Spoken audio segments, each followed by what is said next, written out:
Just for kicks, let's try making a fat sound with this thing. The default new patch is fairly boring, although it uses both oscillators with a little bit of detuning, so you will hear a little bit of a rolling quality.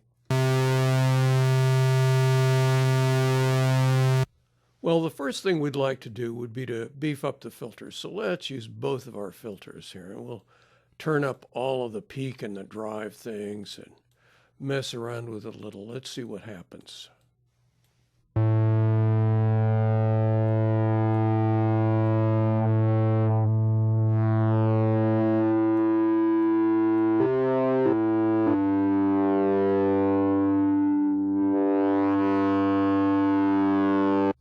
Maybe add a little more detuning between the two oscillators. How about that? That's probably too much.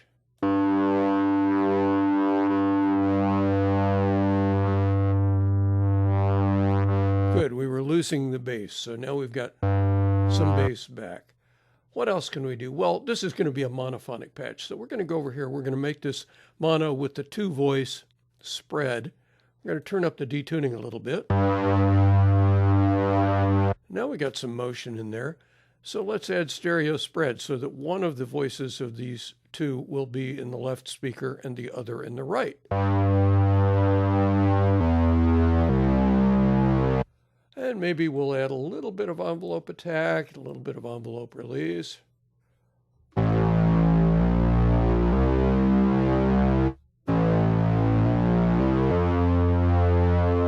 Okay, I'm not supposed to quote actual copyrighted music, but you can probably guess what that was. So maybe we'll add a little distortion effect as well. Yeah.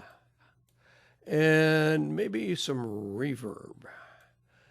Maybe about that much.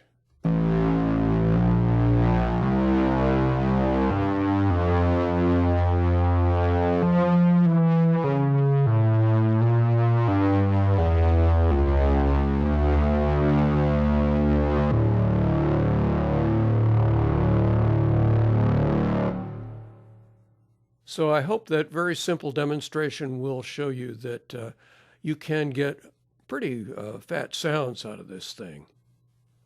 Now let's take a very quick look at some of the things that, well, maybe one of the things that you can do with the patch panel. Here again, we have our basic boring starter sound. There's a sample and hold down here, and it's clocked by the LFO, but it has no input yet. So we need to give it some noise as an input. That would work.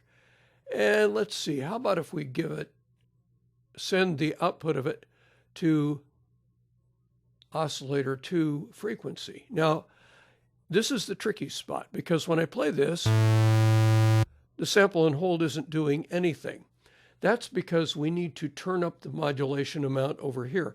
These knobs are dual purpose knobs. They have a default input routing from something, but if you patch something else in using the patch points, you have to turn it up in order to get something in order to get the signal to go through. Well, that's pretty ugly. Let's see if we can improve that. The first thing I'm going to do is I'm going to turn down the LFO rate a little bit, and then I'm going to sync the two oscillators.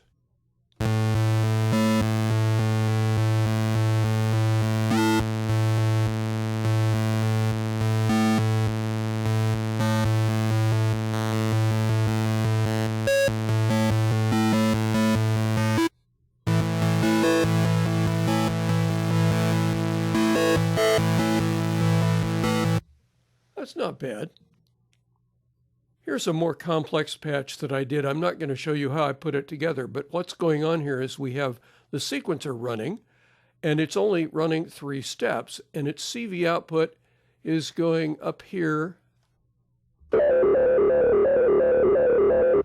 to a mixer. This is a way of mixing 3 CV signals, and the output then goes over here to, what is that? Cutoff frequency of the high-pass filter.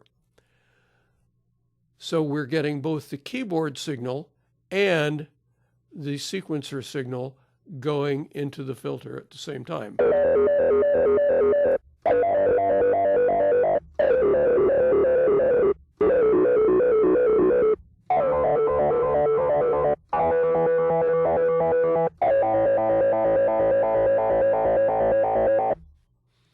And that's just one of many, many examples. If you go through the factory presets, you can find many patches that are more sophisticated than what I'm doing here.